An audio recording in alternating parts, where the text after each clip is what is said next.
Key features of Companies Act 2013. Incorporation and types of companies. Private, public, one-person company, small companies, Section 8 company, non-profit. Corporate governance.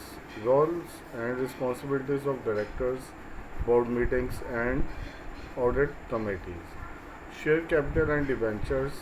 Rules of issue, buyback and transfer of shares.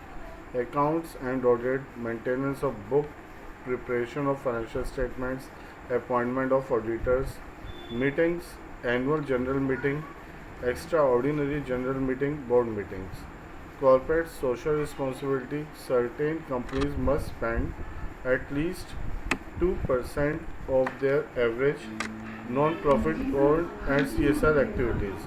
Merger and restructuring procedures for amalgamation companies and arrangement. Winding up rules for voluntary and tribunal-led closure of companies. Penalties and compliance, fines and imprisonment for non-compliance.